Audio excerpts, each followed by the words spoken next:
So let's get into this. My apologies for being late, y'all, but we are going to talk about why you are procrastinating in the dissertation process. I'm going to get into it because today is absolutely a full day. So let's do this. The real answer, we're going to get into it. You don't trust yourself. You don't trust yourself to do the dissertation right, but I'm gonna make this clear. If you want to see this as full screen, if you're on Instagram, come and watch me on YouTube and then you can see it on a bigger screen. But I also understand if you're doing other things. Okay. You might be like, girl, just tell me how to stop procrastinating. But that would be doing a disservice to you if I just told you the how without the why. The why is a more complicated answer, but it's important because I could tell you how to do something. And if you don't know why to do it or how it fits into the other reasons why you do your other routines, then it won't matter.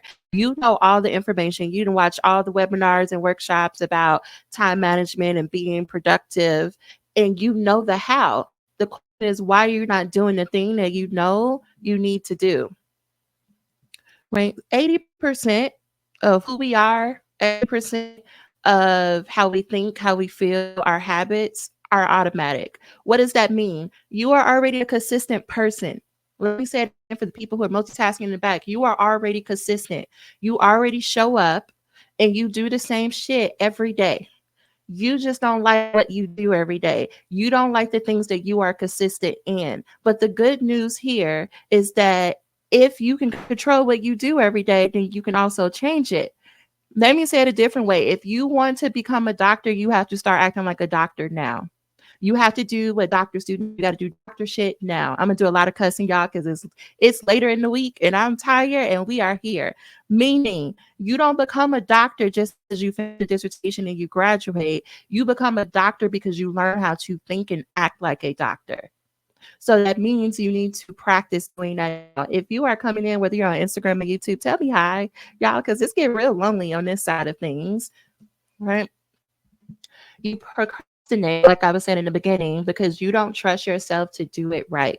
And we can substitute it for anything. It can be you don't trust yourself to write the right way. You don't trust yourself to read the right way. You don't trust that what you know is correct. Meaning you are sitting here reading and writing. You keep constantly thinking about your chair, your committee, and you keep wondering, are they going to think I did this right? Are they going to clock me? Are they going to ask me questions? Reason why you're not taking action, whether it's writing or reading or whatever you need to be doing for yourself, is because you're worried about doing it the wrong way.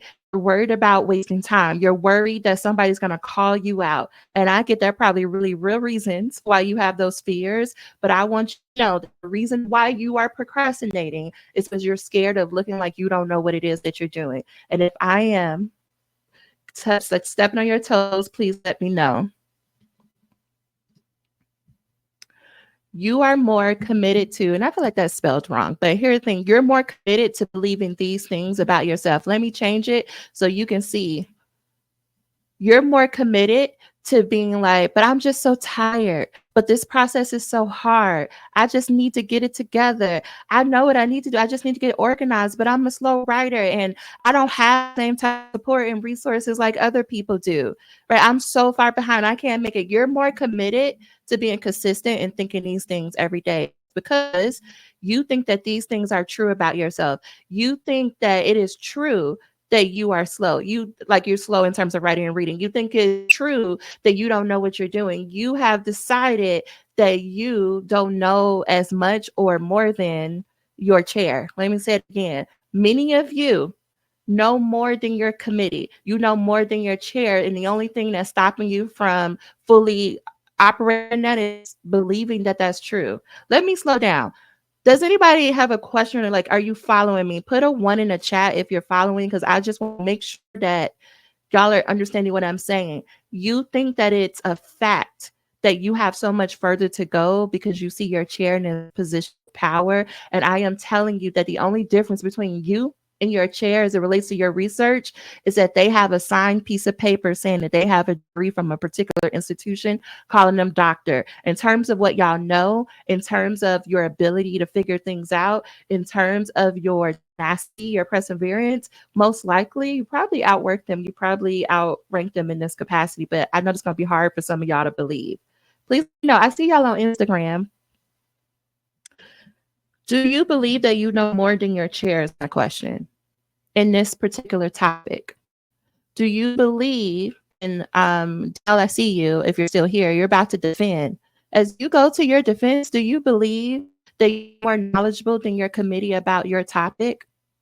I'm not saying this for you to be arrogant. I'm not saying this because I'm saying they're bad people. I'm asking you, when it comes down to the factual, what you know versus what they know when it comes to this particular research area, where do you think you stand in terms of being the expert? A committee, a chair, their main job is to guide you along the research process. Research is different than the content. The content is your topic, right? Like you might be studying, I was just helping someone who studied experience Black women in predominantly white institutions. That is different than her knowledge of qualitative research. What you know about a topic is not the same as what you know about the research project. And many of you, or process, many of you conflate the two. You think because you're learning research for the first time, you're learning how to design a research project. You're learning, like, should I do interviews? Should I do focus groups? You're conflating that because your knowledge is newer in that area, that means you don't know your content. You don't know what your topic is. Those are two different things. And so what I'm asking you is, do you believe that you know what you're talking about? You may not be as familiar with research because this is brand new, but do you believe you know what you're talking about? Do you believe that you read the literature and that you lived these experiences? Because many of you are doing dissertation projects that mirror your own experience. Do you trust yourself to know the content? Because if you do, then you can take the pressure off. You can let the shame go about, oh, I'm not doing this good enough. I'm not, whatever the story you have, and realize that, of course, I don't know how to do research. I'm new. It's new. But that doesn't mean that I'm not an expert in this topic. This is going to hit somebody later on in the card. Okay, I am more knowledgeable because I am the expert. I did the research. Absolutely. Absolutely. And I'm asking folks to consider that you don't need to write for your committee. You don't need to write to see if they're going to say you did it right, because there's no way for them to know if you did it right because it's not their expertise, right? It would be like, I'm trying to think of an analogy off the top of my head. If I know that I'm an expert, I don't know, in sweet tea, right? But I'm trying to figure out how to sell my sweet tea at Buc-ee's, which is a store, a gas station, if you're unfamiliar, right? Just because I'm unfamiliar about how to sell the sweet tea at Buc-ee's doesn't mean I'm not an expert in sweet tea. I know how to make it. I know how to get my ingredients. I know how to, change the sweetness level. That ain't got nothing to do with how you figure out where the sweet tea goes on the shelves at Buc-ee's and how many sweet teas I need to order for Buc-ee's. I'm saying the same thing is true for your dissertation. Your experience with your topic is one thing. The research is a whole other thing. Okay, I think y'all got it. My point is, I need you to release the story that you are not good enough, because you keep thinking that on a loop, and that is becoming true because you keep telling yourself that it's true. But if you learn to tell yourself a different story, you would get through this dissertation faster. Okay, let me go back. When you think things like this constantly, it is why you constantly feel burnt out. You feel tired, you feel sleepy, you feel drained, you feel anxious, you feel confused, you feel overwhelmed. These things are a habit. You think it's just what life is. I can find a lot of people who have similar or the same circumstances as you, and they don't feel the same way. I'm not telling you this because I want you to feel bad. I'm telling you that you have an option, because we are not going to be able to change oppression overnight. You're not going to be able to change a system overnight. But if you are waiting until you become a doctor, or you're waiting until racism ends for you to feel any ounce of joy or peace, you're going to be waiting for a very long time. My point is, can you get to a place where you learn to tell yourself a different story? Because if you don't, you will become someone who keeps only writing when they feel like it, when they are inspired. You'll keep making a plan, because many of you make a plan, you got a little run to-do list, but you never look at it throughout the week, or you only look at it to shit on yourself, meaning you only look at it to say, look at all the things I didn't do this week. This is you being consistent. You consistently do this every week. You consistently write the same things down on your to-do list, and you keep telling yourself, this Sunday, it's gonna be different. I'm gonna show up. Yet every week, The same thing happens where you don't show up. You keep blocking off time. Say, I'm gonna take a break or I'm gonna write, and you don't do it because somebody calls you and they ask you to come do something, or somebody else's emergency becomes your priority. And because you're up all day long doing shit for everybody else, now you got to do, what is it called? Revenge bedtime procrastination, where you stay up to 1, 2, 3 o'clock in the morning scrolling on Instagram and TikTok because you're tired and you didn't have a break for your day. But you consistently do that every single day. What I'm asking you to do, because this is tough love right now, is to realize that you're already consistent. You consistently procrastinate. You consistently say this week is going to be different and you don't show up and do something different. You consistently meet with your chair, make them big promises, and you don't follow through. I'm not saying like, oh, you're such a bad person. I'm trying to get you to understand that you're consistent. Do you want to change what you're consistent in? You talking shit to yourself, you be like, oh, I need to do, like, I'm just such an awful person. You doing that is consistent, but it's not helping you. If talking to yourself that way was going to help you, if talking to yourself of like, it doesn't matter how I feel or how tired I am, if that was going to work, procrastination would be an issue for you. I'm going through this part. If you're still with me, kudos to you. The reason why I'm going through this is because it's the why. What did I say at the beginning? You already know how not to procrastinate. I could ask you to rattle off like 10 steps of how to stop procrastinating. You tell me. The reason why we're talking about the why, and the why is you don't trust yourself. You don't trust yourself is because you keep telling yourself these stories about how you're not consistent, how you're so tired, how the world is so unfair, because you're focusing on those parts and not focusing on, okay, what do I need? How do I help myself? What if I didn't know what I was talking about, but I just need to learn research? How differently would that make you feel? You probably would feel more relief. You probably would feel like, oh, it's just one thing I need to go. Let me go ask the people about research. If that's really what it is, if it ain't got nothing to do with how smart I am or how capable I am, if I actually believe that I belong in this program, if I believe that I'm going to be doctored, then I would move differently. Let me give you a different example. Because if Beyonce said, girl, we gonna go on like you get to go on tour with me. You just got to do all your work. I'm going to show up and do all my work. I believe, because she told me that I'm going to concert with her. What I'm asking you is, do you believe that you're going to become a doctor? Do you believe you are someone who's capable of becoming a doctor? Do you believe that you have what it takes? And if the answer is no, go deeper. Why? What exactly do you feel like you're missing that would help you to become a doctor? Because that is what we need to solve for. You don't need another plan. You don't need somebody yelling at you. You need to figure out what are the reasons why you think you can't trust yourself to do this process, and let's solve for that. If you're brave enough, let me know. Put it in the chat. Tell me something. You could tell me about a friend. You could tell me, what is it that a friend of yours would say as the reason why they don't trust themselves to become doctor? What is it? Now, I could hear somebody saying this because I get this often. And some people say, well, my chair, I turned in a draft and they gave me all this feedback and they essentially told me I didn't know what I was talking about. The question I want to ask that person is it that you didn't know what you were talking about, or you didn't give yourself enough time to edit your draft so that it made sense? Two different things. Is it really that you didn't do enough reading, or you didn't give yourself enough time to edit the document?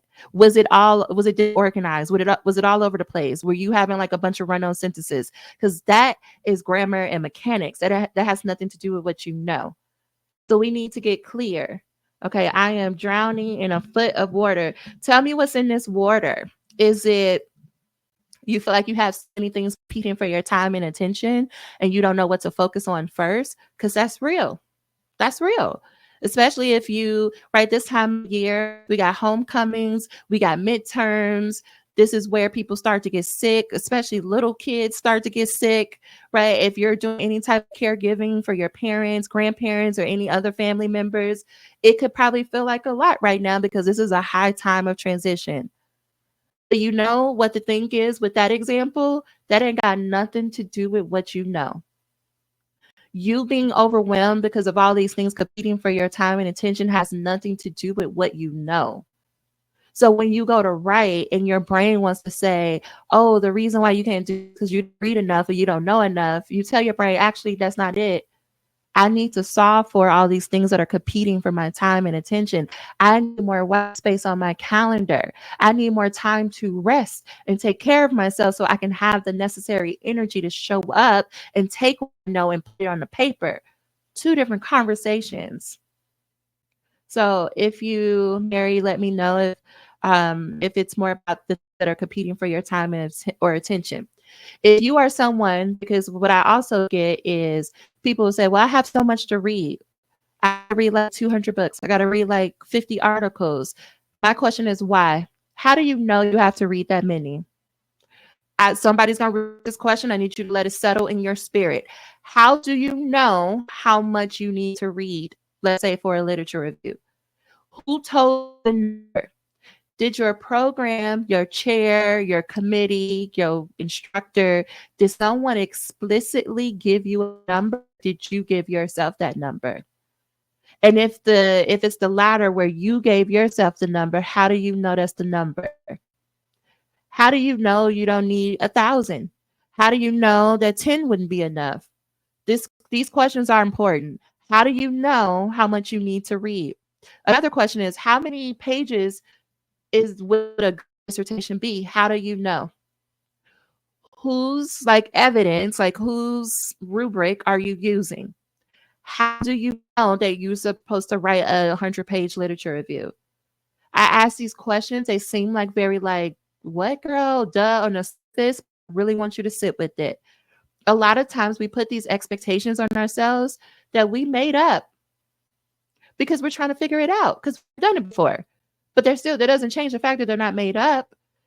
And then when we make up these expectations, typically these expectations are much higher than most people's. And then when we can't live up to them, now it's like, I'm a failure. But are you a failure or did you make an expectation like on not enough information? Let me know in the chat. I'm going to tell you what I see. Put doc students into two groups. You got groups like, I know what's standing between me and graduation is a dissertation. And so they go to their chair and they say, hey, chair, what should my topic be? And the chair is like, you should do a topic on the blue sky. And so then the person goes back and they try to write paragraphs on what they know about blue skies. And then they come back to their chair and they say, okay, chair, I don't know what else to add about blue skies. And then the chair says, go up this literature about clouds. They go look up the literature about clouds and they come back and they say, okay, I did that. What do I do next? Go look up things about the sun and go back and they keep doing that until they have a done dissertation. They're not fighting about, well, why do you want me to do the sky and the solar system? They're not asking, why you want me to talk about clouds instead of the trees or the water? They're not doing none of that. They say, oh, you want me to do that? I'm going to do exactly what you told me to do. The second group, which I feel like most of you who are watching me still fall into, you go to the chair and you're like, listen, I've been doing reading. I've been doing some thinking. I think I'm going to do a project on the solar system and we'll talk about these 3 planets and all the clouds and the gases and whatnot. And the chair in their mind is like, I don't know nothing about that. You like you got a good plan. So I'm going to let you have it. Keep going. And so then you go back and you're like, look at me. The chair was impressed. They're so great. I'm going to do it. And then you get overwhelmed because now you can't find literature about the other planets. You can only find literature about planet Earth. And now you're trying to like put things together, not making sense. And now you got all the stuff that you didn't read and you can't see straight. So then you try to go back to your chair months later and you're like, chair, I'm overwhelmed. I don't know what to do. And the chair is like, you just got to keep reading. You got to keep reading. Now, why would they be saying you got to keep reading? It's because you are doing something that's outside of their wheelhouse and they don't know how to help you. But because of how our society is set up, because of how higher education is set up, they can't tell you explicitly, I don't know what you're doing. And some people will tell you, no, that's not my topic. And maybe you should go find you a different chair.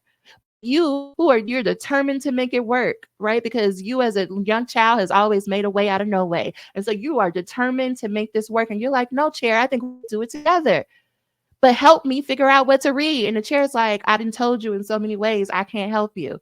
But if you do this topic over here, I can help you. You're like, no, you don't believe in me. You don't want me to do this. And the chair's like, I'm trying to tell you I can't help you. And so you keep going in circles and you get overwhelmed. And now you're thinking that everybody must know something that you don't know. What you don't realize is that you initially started out with a project that was way beyond the scope of their understanding and their capabilities.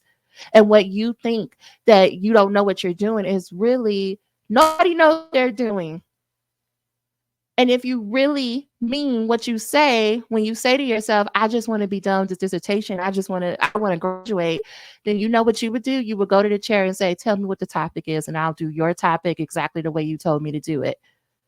Now I get somebody that wouldn't work for me, but I also went into it knowing, okay, if I'm going to do my own topic and I'm going to do it my way, then I also have to take what comes with that, which is uncertainty, confusion, doubt, overwhelm. But if I am someone who's like, I just want to get this done, I don't care, and I'm going to do exactly what my chair tells me to do.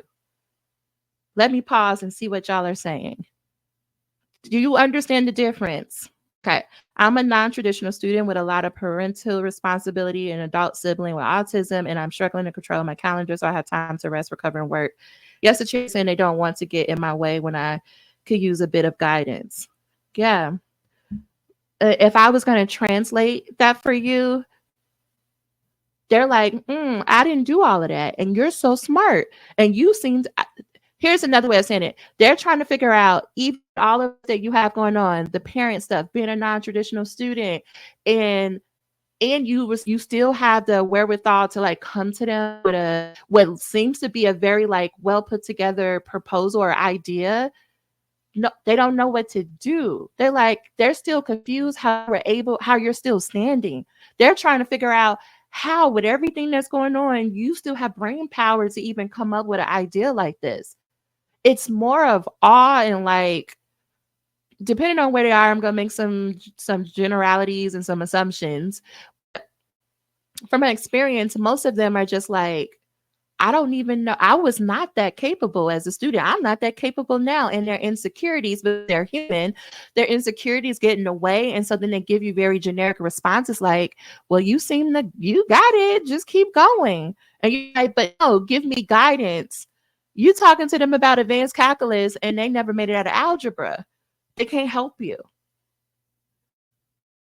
With everything that you have going on, the question on the table is, can you wait to do the project you really want to do?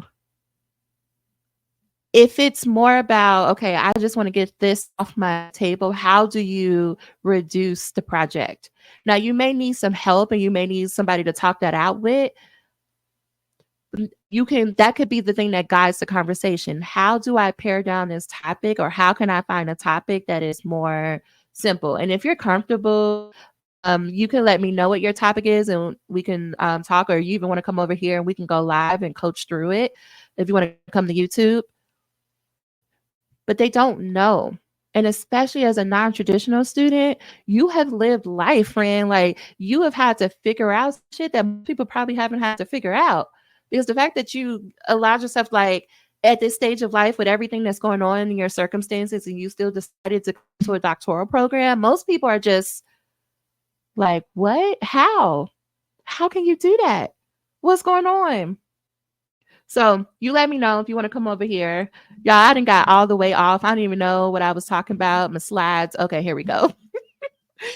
Try not to go on too many rants, but that's what I'm feeling in my spirit today. Okay. You have the ability to change how you think and act. Why is this? Something I say a lot of the times is like, you don't have to feel like doing something to do it. Let me come back off. I have to feel like writing to write. I don't have to feel like cleaning my bathroom to go clean my bathroom. The reason I'm saying that is, you might go to your chair, Mary, let's just say you go to your chair and you're like, okay, I'm going to change the topic. And what they say, oh, you should change it to this. You may not feel like doing it. It may not do nothing. It may not light up nothing in your spirit, but that ain't got nothing to do with finishing the dissertation.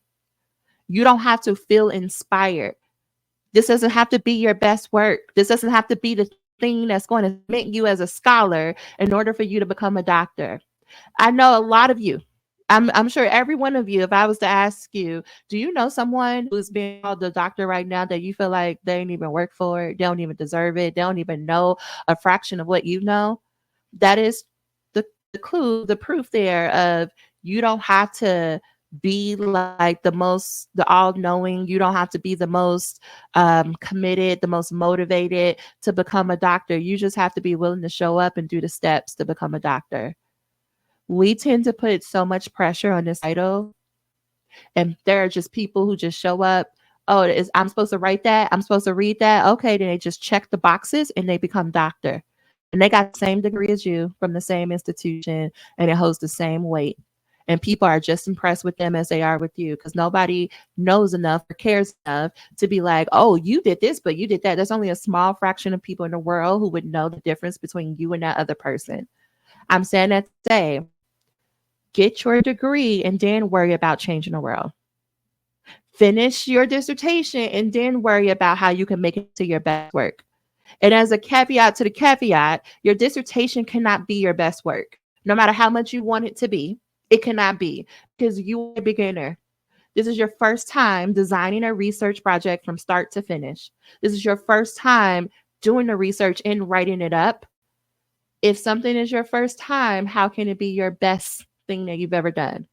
Does that logically make sense? I'm asking you to take your feelings out of it and think about logic. Does it logically make sense that the dissertation would be your best work when this is your first time ever doing it? It does not logically make sense. If you can accept that, the faster you will treat it like you treated every other assignment in class, and you done with it. In every class, you didn't go into it being like, this is going to be the best paper I ever write. No, you're like, listen, this is what we're supposed to do in October. I'm going to write a little paper, try to get a little A minus and call it a day. You're not over here working on it for months and months and months. You like, they told me to write it this way, and I'm gonna write it this way so I can get my little A and get done with this class, or my B, or whatever your grade is. I can pass and get done and get to the next stage. The dissertation is no different. I get that people hype it up. I get that people are like, oh, it's not.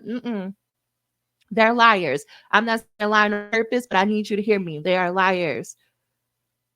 And my petty answer would be, it's probably the best thing they've ever done, because they probably have really challenged themselves. But if you are in my world, learning is a sport for you. Like, learning is a hobby. You most likely have been reading books. You could pick up a book. Okay. If you, like me, you was reading an encyclopedia for fun, because somebody my daddy gave me the encyclopedia thinking it was going to shut me up. And then it just gave me more language and more questions, like words to ask him questions. He messed up, right? That is just what I did as a 3-4-year-old. Imagine in a PhD program, like, I can just read all this stuff. It's just accessible. Most people, though, didn't do that. Most people have gone through their life, and I don't mean this in no shady way, but most people have gone through their life doing exactly what people told them to do, reading exactly what their teachers told them to read, and writing only what they were told to write. It wasn't for sport. So here you are thinking, finally, I'm gonna get to the dissertation phase and I get to like flex my muscles, all the things that I've learned, read to do this amazing project. And what you didn't realize is that other people, including your committee and your chair, did not do the same thing. So they're not at the level you are. And so this cannot be a project that's like, oh, the best thing you've ever done, because your audience can't keep up with you. Okay, I did go off on more rants. Okay. My butthole smells. I've been sitting and writing for so long. Friend, take a shower, okay? Because this becoming doctor is not worth your hygiene, okay? Listen, other problems start coming from that. Go. Listen, reset. Take a shower.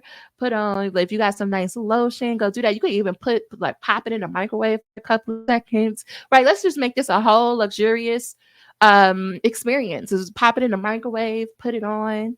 Okay, maybe go find, that robe or that shirt or whatever that feels real good on your skin. You probably go put that on, go get you some water, a good snack. It's Thursday. And enjoy that. Take a 30-40 minutes and just enjoy that. And then if you got energy left over, go back to the writing or not. Say you'll come back to it tomorrow. Y'all, taking a break is not going to derail your progress. When you learn to trust yourself, you will take more breaks. The reason why I see a lot of students, and I don't know, Maria, I don't know, right? This was probably supposed to be funny, but we're here now. A lot of people won't take breaks, or they feel like I got to get this done today because you don't trust yourself to come back. You are afraid that something's going to come up, or you're going to lose steam or motivation, and you're not going to come back because last time you took a break, it took you years or weeks or months to come back. But what if you are different? What if you can trust yourself? What if you are wiser and more knowledgeable and you can trust yourself to show up and follow through? So what if you can trust yourself to go take a luxurious shower, a bath, put on a nice lotion and nice clothes and still come back and finish? What if you could? It might change how you show up. Okay. The earlier I came to terms with my dissertation not being my best work, I started to progress much quicker in all things dissertation. And that's why you're about to defend. What is it, Monday, Tuesday? And you're about to be a whole ass doctor. Because y'all, if you can accept that, especially if you're doing your best work, it happens in stages. So when you go defend the dissertation, you still have time after the dissertation defense to make edits. They're going to give you edits. Even if they pass you without revisions, I'm going to tell you there's still going to be edits that they are going to suggest to you. You're going to have time between your defense and when the graduate school needs your dissertation to change, to make edits, to write different things, to send it to an editor.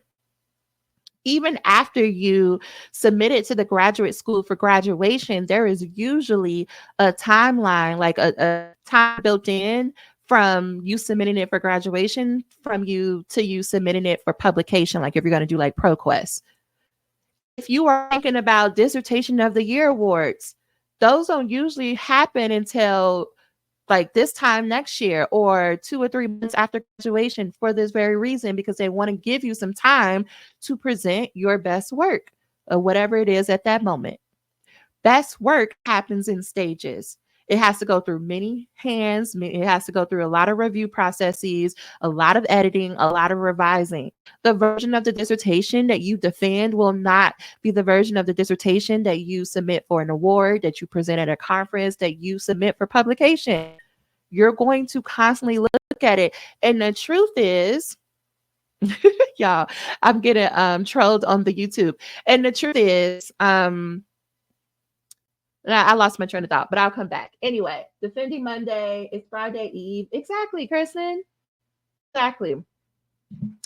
Oh, that's what I was going to say. The truth is, after you defend your dissertation, you're going to understand your data in such a different way that you're going to want to recode and reprocess it and rewrite it.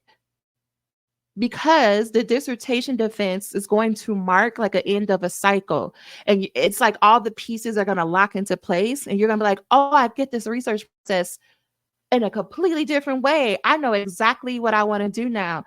In the same way, if somebody was teaching you how to play a game, like I play this game called Sequence. Have y'all ever played this game? It's like this board game and it's cards and whatnot. It's not the first time I played, I was like, I don't get it. It's just too much happening. There's too many rules.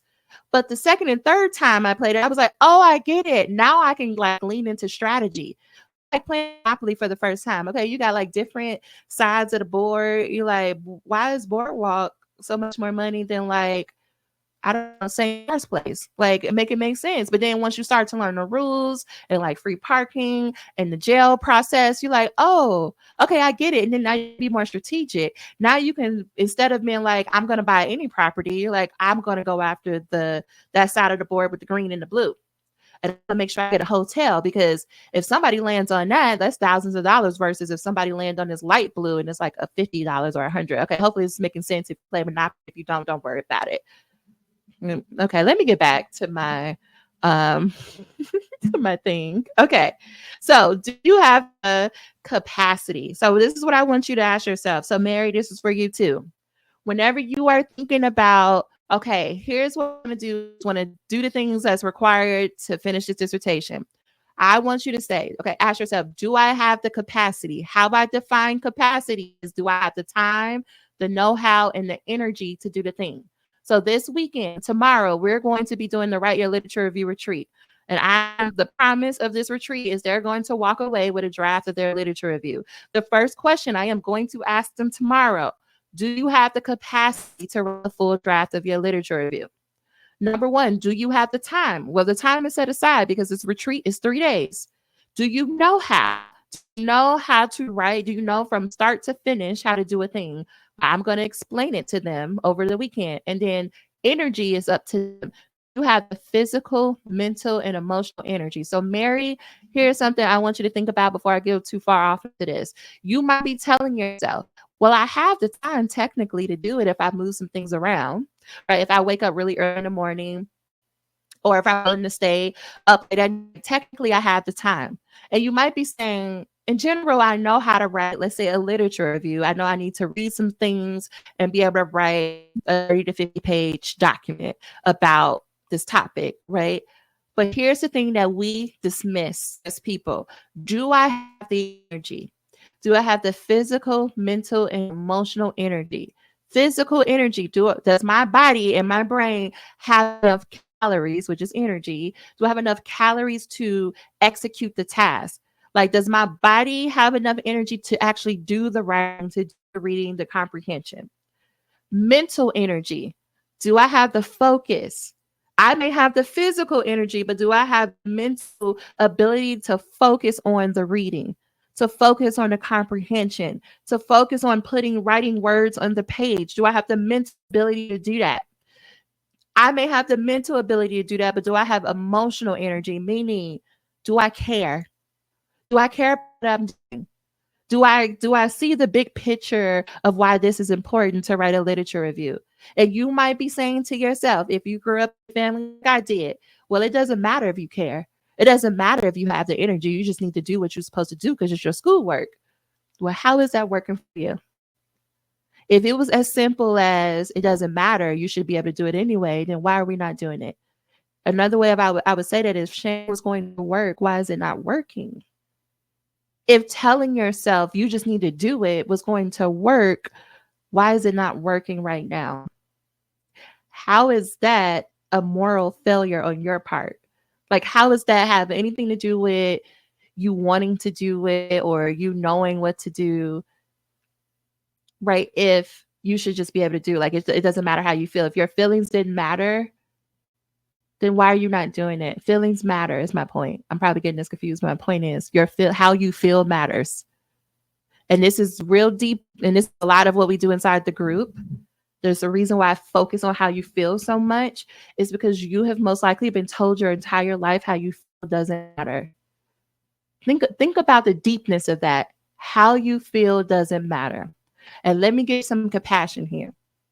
There's a reason when we come from where we come from with the histories and our ancestors, why we were told the messaging, it doesn't matter how you feel, because that was about survival.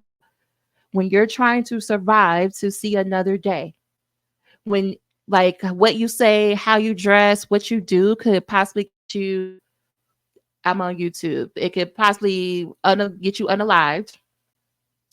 It makes sense then why generations of our family will keep passing down these messages, especially around respectability of like, you need to do these things to be able to survive in this world. Because they made it clear that we don't belong. And so how you feel doesn't matter because I am concerned about how you survive. I'm concerned you making it to another day. And so growing up, coming from working class parents, right, it makes sense where they're like, it doesn't matter how you just got to show up and you got to do your work because you need to be grateful that you even have a job. As a girl child, I understand why my mom will send me the messaging of, it doesn't matter how you feel, you just need to work because you got options. But because when she was growing up, women couldn't just go get their own bank accounts without a man's approval. Women couldn't just have their own money or start their own businesses.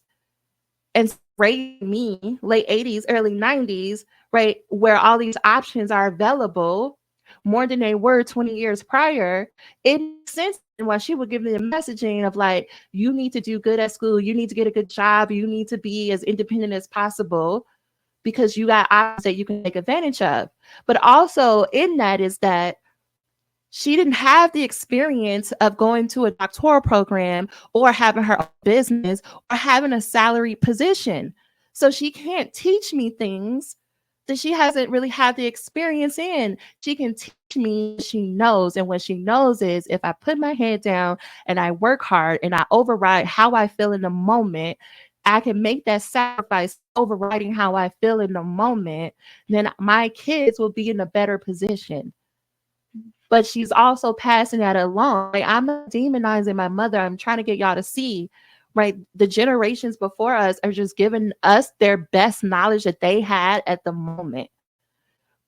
It is our job, knowing that because they sacrifice, because they got us to this point where we can be in this high ed program and we can be probably one of the first to become a doctor, and we have all these additional opportunities in front of us that they didn't have. Because of that, we have to also learn a new way of being, because the things that got us here, which is the sacrifices, lessons, and the lessons of those who came before us, are not going to get us into these rooms that we never been in before.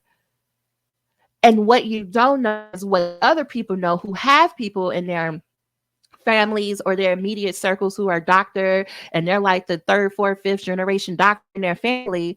What they know, what we're learning is, oh, there's a process, is very linear, and as long as you follow that process and that when you talk to these people in this way, then you're going to make it through.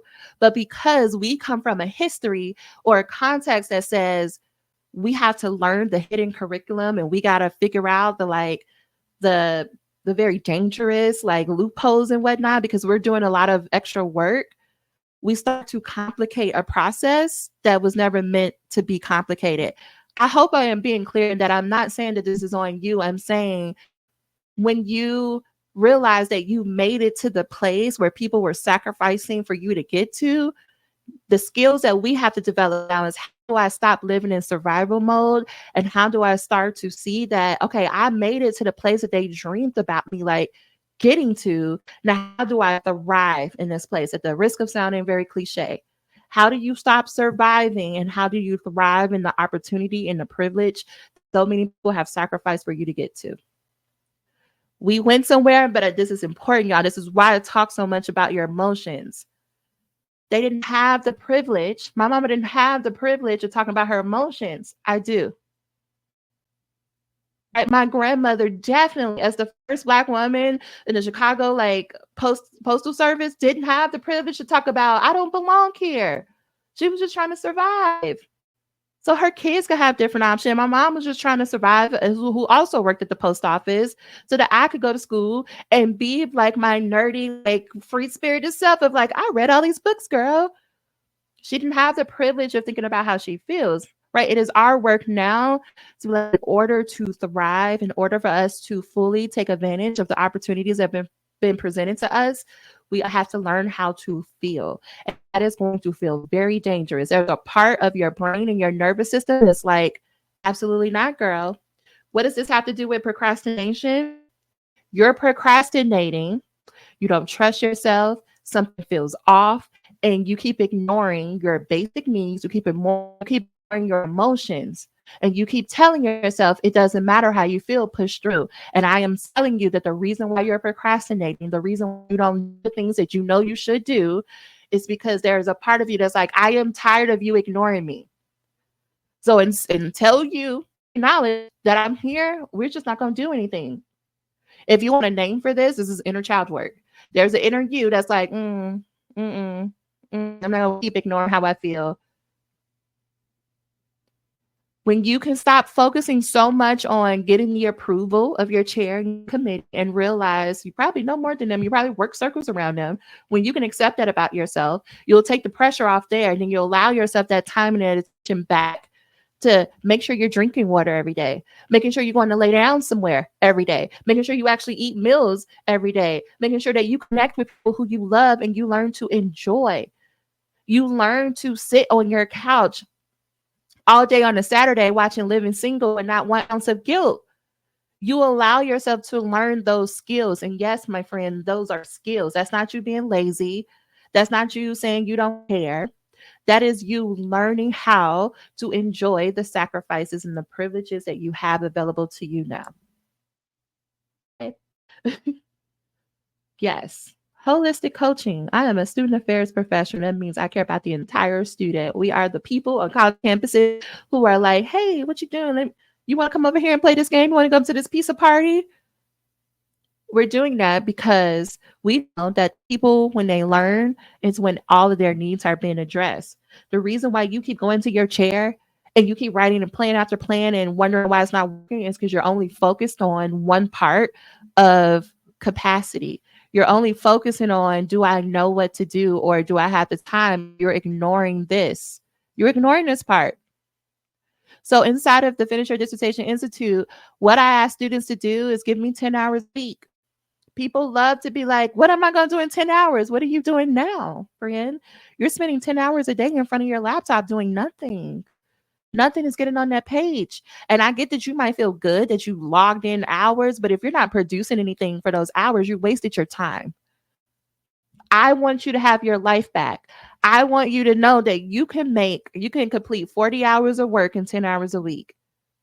That's what we do. In this group, the dissertation comes way after you as a person.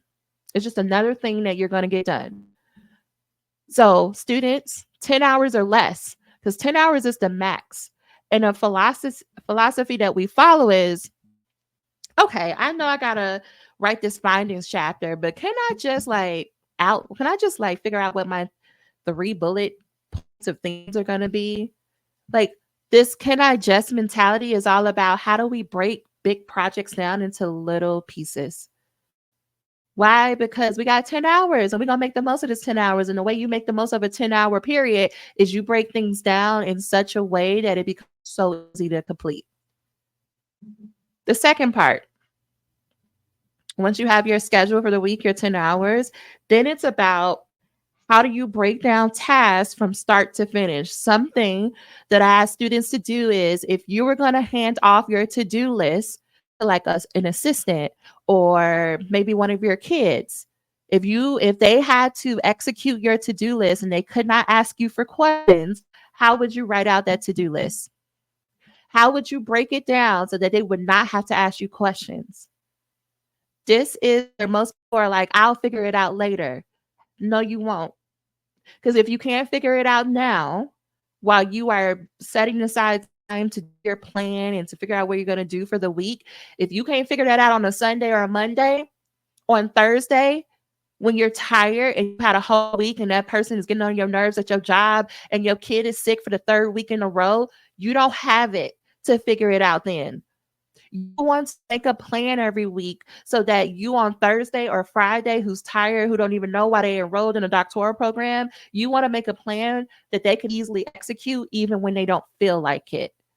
So when you break things down into chunks that are very step by step, let me give you an example off the top of my head. Open up a Word document, put your phone on Do Not Disturb, set a timer for 25 minutes. Read the first sentence of your outline. Free write about that for 25 minutes. If your plan is not detailed, guess what happens? Guess what happens to you, the Thursday or the Saturday version of you? They're going to look at your very vague plan that says, work on literature review, work on findings chapter. They're going to look at that and be like, that's too much. Let me go sit on the couch and let me just get my stuff together. And then you getting yourself together on the couch becomes you running a tape in your mind about all the ways you never show up for yourself, how you never do what you said you're going to do, how you're so lazy. And yeah, you're sitting there taking a break watching Living Single, but are you really taking a break when all you're doing is talking shit to yourself? No. So instead, on Sunday, you make a plan that says it's very detailed. Put my phone on Do Not Disturb. Set a timer for 25 minutes. Open up a Word document. Read the first line of my outline. Write about that for 25 minutes. Because you know what that gets you to action. Because if I'm in my bed and I don't feel like it on a Saturday, but I look at that list and it says, okay, set your timer. I could do that in the bed. Open up a document. I could do that on my phone. Read the first word of the outline. I can pull up that document on my phone in my bed under my covers with my nice pillows. Free write for 25 minutes. My thumbs work. I could do that on my phone and free write for 25 minutes. And when that 25 minutes is over, I could close my phone and continue to lay back down and feel good about myself because I know I did what I said I was going to do. Why? Because my plan helped me to get there. And if you have trouble making a plan that way, or you have trouble because you don't know how to break things down, ask for help, ask questions. It is okay. You are a student. You are someone who's learning how to do this for the first time. Ask for help. Ask questions. If you don't have nobody to do that, come inside the Finish Your Dissertation Institute. Okay, all questions I love. Okay, as a person who has 50 billion questions, I love when people ask me questions.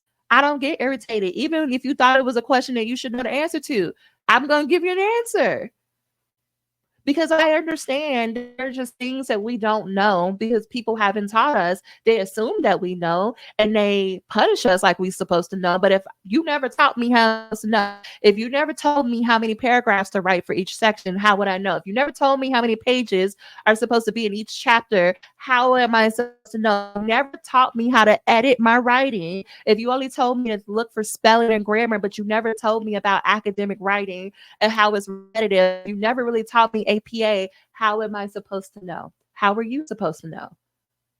Most of your shame, and when I'm shame, that voice that's like, well, you should know this and you should, is coming from you simply don't know. You don't know, and people are expecting that you know, but how would you know? Okay. And this last piece, take care of yourself. I would much rather you focus your time and your week on doing this than writing. I would much rather you focus on how do I drink at least 64 ounces of water a day? How do I learn how to eat a real meal? Okay. Not try to survive off of iced coffee and a donut every day. That's shade to pet me, okay? Because don't think I'm over here just like doing all the things. I would much rather you learn how to set up your bedroom or get yourself on a routine at night that helps you to fall asleep in 10 minutes or less. Because if you sleep, your brain gets recharged. Your recharged brain, you can wake up the next day and get everything done in your life as well as show up for your dissertation. Take your medicine. Okay? You need brain power. You need time to remember to take your medicine. Call your mama. She misses you. Call her. Tell her hi. Right in community. Doing this by yourself, it seems logical, like you can get done faster. Is no. When you are a scholar, when your job is to produce new knowledge, that does not happen by yourself. You need other brains and other people to bounce ideas off of.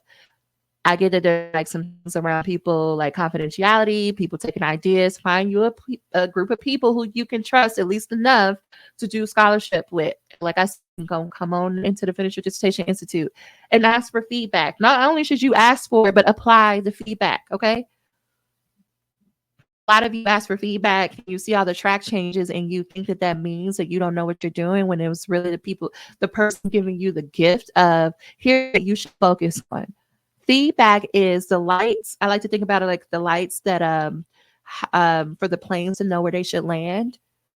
Because there's a lot that you could change about your draft, but when your chair gives you feedback, they're telling you what they expect from you through their feedback. They're giving you a clear checklist. If you do these things, you get to the defense. It is not saying that you should know how to do this or that you're a bad person. No, they're like, you're new to this. Let me help guide you. And how they're guiding you is feedback. The challenge is the way that we do courses and assignments is that usually when you get feedback on an assignment, that means you didn't do the assignment correctly. That's not the same thing in scholarship, in writing, especially with your dissertation. Your dissertation feedback is like, if you do more of this, you get done faster. It's not a ding towards you. I think that's it. When you change how you act, you focus on these habits of like taking care of yourself, giving yourself the energy, focusing on a detailed plan, and giving yourself constraint around I'll do this in 10 hours or less. Like you will change how you feel and you think, which will then become cyclical. And you, before you know it, you be like, Daniel, getting ready for your defense. Another way of saying this, if you learn how to act like a doctor, because I'm gonna come back to this. Here's the thing. Just because you get done with the dissertation doesn't mean that the pressure goes away. What you signed up for when you enrolled into a doctoral program, what you signed up for is I want the pressure. I want all the smoke. That's what it means to be at the top 3% of the world in terms of education. You are an expert. What comes with being an expert is the pressure, is the heaviness, because you have the knowledge and experience to deal with the heaviness. So those of you who are rushing to get to the end of the dissertation because you think it's going to give you so much relief, it's going to be temporary. And then that pressure is going to come right back because now you're going to have 3 to 4 research projects. You're going to have people asking you to publish. You're going to have people wanting to ask you different questions. You have to still learn how to manage all of that and still take care of yourself and your other responsibilities. That is not going away. So I would much rather you learn how to deal with that now as a student so that all you have to do is build those skills when they're calling you doctor and more amazing opportunities are coming your way. This is not a hurry up and get to the end and then I'll have to worry about it no more. When you get to the end, you know what's waiting for you? Even more writing, even more publications, even more, hey, and especially for those of you who want a business, even more consultations are coming. And you have to learn how to manage that while still taking care of yourself. That is why I'm like, please don't rush. It's not going to do what you think. All right. If you want to learn more, go to qualscholars.com. Right now, we are accepting students into the Finish Your Dissertation Institute. We are cutting this off on October 28th. On October 28th, friend, that's it. We're closing the doors until January. Why? Because we got some other projects that are coming up. In the Finish Your Dissertation Institute, we are giving you the skills to be able to write your dissertation in 12 months or less. But beyond the dissertation, we are teaching you how to be someone. All these things I was talking about, how to be someone who prioritizes themselves, their well-being, and get shit done. If you really want to know how to work, when I really do mean you're going to get 40 hours of work done in hours, that is what I'm teaching you. How like detailed this was the generic version of what I actually teach in the program. I just didn't want to overwhelm y'all on this live today, but you can ask the students who are already in the chat the details, how you learn how to set up your week, how to learn how to plan. Oh, you got to figure out how to balance taking care of your mother while also getting this busy season at work done and getting things done in your dissertation. That's what we talk about. On Sundays, we plan from 6 p.m. to 8 p.m. Eastern. We are planning. We go through the scholar planning routine. It's the same process, but what it helps you to do is get clear on, okay, this is what I'm going to do this week, and this is how I'm going to get it done, and this is how I prepare for the obstacles that may come up. Obstacles like, I don't feel like it, or this unexpected thing got dropped on my desk. This is how I'm going to still get things done. On Mondays and Thursdays, we have dissertation sessions where it's like, okay, have you met with your chair? What did they say? Show me their feedback. This is how you respond to the feedback. Oh, your committee member is trying to play in your face. Let's strategize together how to work through that. On Thursday, it's like, okay, you need to write.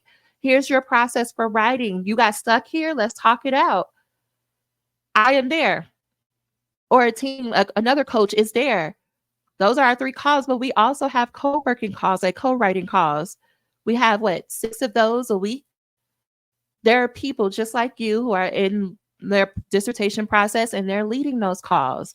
And it's just meant to be able to have community and a dedicated time where you know that I'm going to work on my dissertation. So if all goes left, I know that I'll have these writing sessions to work in community. Plus, there's a whole vault of information about each section of the dissertation. I've been doing this for 7, 8 years at this point. I love to do presentations like this. There's a whole vault of these. So if you have a question about how do I write my methods chapter, there's a whole training on how to write the methods chapter. Like this weekend, I'm doing Write Your Literature Review Retreat. The people in the Finish Your Dissertation Institute is going to get the whole workbook of how to do that. I mean, it's already available. I was building on what I already have. And there are a team of people who've been where you've been, who are like, I help you. You're doing a quantitative project. We got Dr. Lee Hill who can help you. You just need somebody to help you process. You're going through a heavy season of grief. I got you. That's her jam. Grief. It's her jam. I know that's probably a strange thing to say, but it is her jam. Right. I will eat up a qualitative methodology. Okay. Let me help you. Plus, time management, we got Dr. Henry, who is there with you on Sundays to make sure that your plan is doable and it is going to make sure that it centers you and taking care of yourself. Plus the whole Qual Scholars community. So go to qualscholars.com. You can read more about that or see any other option that may be available for you. Okay, I'm going to see if there are any questions. You out here stomping with my Air Force Ones. I think that needs to be my theme song, Chris. We just talked about this last night, right, Kristen? So please check it out. Let me know if you have questions. You can even type FYD in the chat and you'll get a link. If you're on Instagram, you can type that and it'll come. If you're on YouTube, you just go to the description box and the link should be right there. But y'all, that's going to do it. It's been an hour. I'm going to go eat some lunch before getting ready for tonight's call inside of Finish Your Dissertation. We are talking about how to manage your committee, how to manage up, okay, how to keep the committee on the right timeline, because sometimes committee members get beside themselves. So that's what we're talking about tonight at 6 o'clock, and you can join us if you sign up. And if you have questions, let me know. But I'll talk to y'all later. Bye, y'all.